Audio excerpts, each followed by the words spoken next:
I'm Khadija Katagum, the founder CEO of the Zammarr Institute. The concept of the Zammarr Institute was born since 1991. So long ago because I had to weigh everything. It began when I was in school in the United States and in the United Kingdom, where I interacted with persons with special needs. I was working as a teacher's aide substitute in special education. And I mean, what I was exposed to was just so overwhelming. What was created for persons with special needs, and this is as far back as then. And I thought to myself, don't we have persons with special needs like this? Where are they? So I spent more time doing more research into where are the people and who's providing for them and who's not and everything. So the idea began since 1991, like I said, and it took me a while to discover everything I wanted to discover. And in 2006, we set out to fill in the gaps of special education that are not there. Because special education, normally, we're talking about the physically, visibly challenged, and there's more than that. The intellectually disabled, I'm using that word because it's acceptable, are not catered for as they should be, because they are missed. They are not diagnosed on time, and so they end up with mental illness in some cases. So it borders on mental disability and mental challenges, because they're two different things, and then they overlap at the end of the day sometimes. So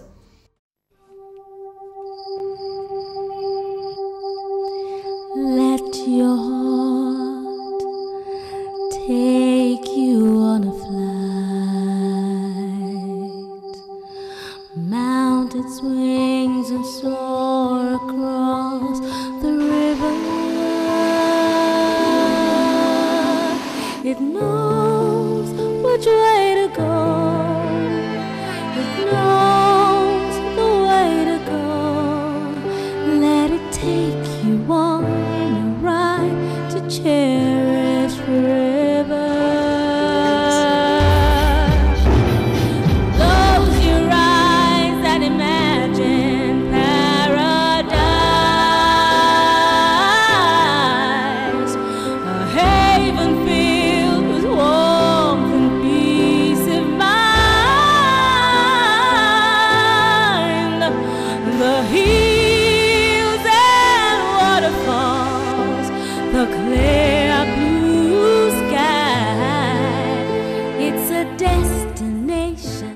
we started with a lot of awareness, an awareness for persons with intellectual disabilities and focusing on autism, because autism was something new. It was what was more fashionable, what we knew little or nothing about, because the terminology we use first and foremost is so wrong. So we spent a lot of time getting people to eliminate all the derogatory ways of referring to people who are mentally challenged.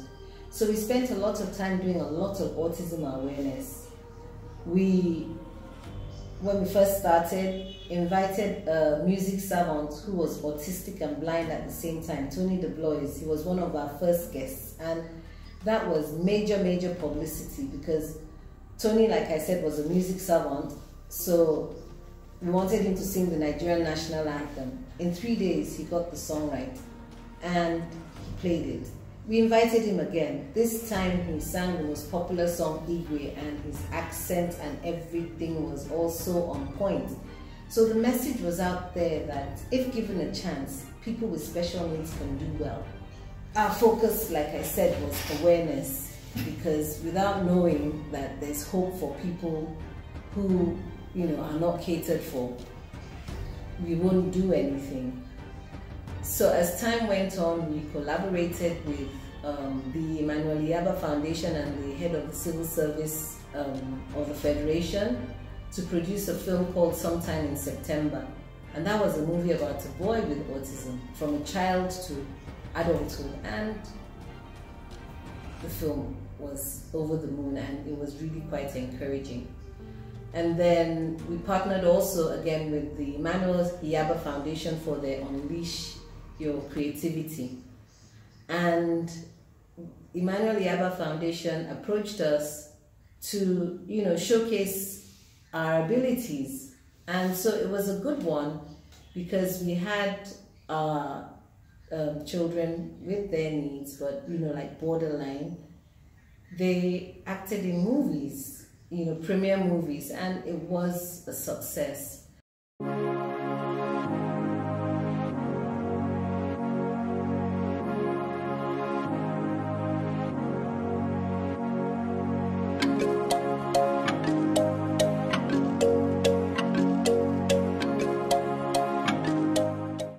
I studied in the UK and the United States as well, and I was exposed to seeing what opportunities they had for people with special needs.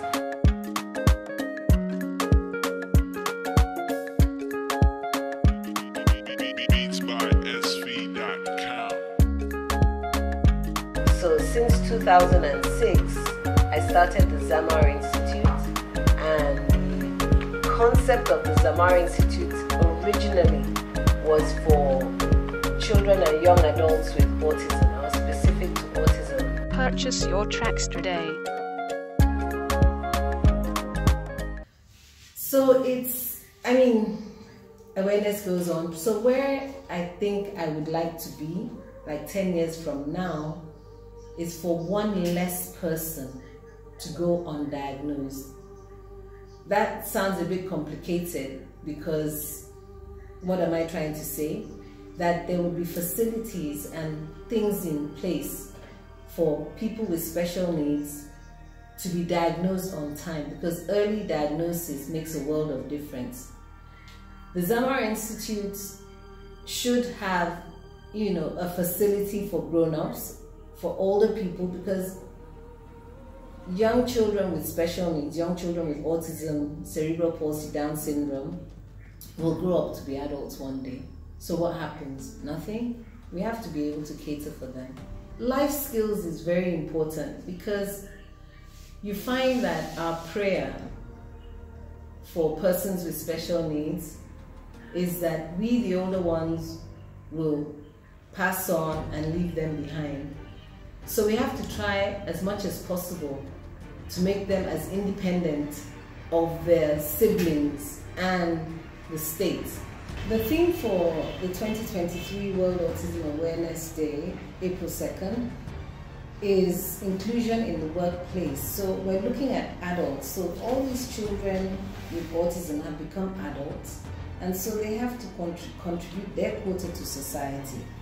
And some are capable, of working in a regular work area at different levels. So really at the end of the day, basically, we want so much integration, interaction, so that stigmatization would be minimized to the least, so that, we would have a better community of people without special needs and people with special needs. So our prayer is the Zammarr Institute would have a better center where we can, meet all the demands of both basic, demands of all our children who join us at Zammarr Institute, because we have a range of ages from 3 to like 30, so we have grown-ups as well. So for the older ones, we're looking at vocational skills training. And I would like to thank our parents, because without our wonderful parents who have been so patient with their wonderful children, because it could get frustrating sometimes, just like with anything. We'd like to thank them, and we'd like to thank our children for at least developing, and getting better. We'd like to thank our supporters and sponsors who have believed in us and have supported us and resupported and resupported. You know, so we thank everyone because we knew from the onset that we couldn't do it alone, and without you, we could never have done it. I thank you. Our dream is to build a world-class center that would cater for early intervention and also intervention for grown-ups too, that would meet international standards so that we would have the best of what there is.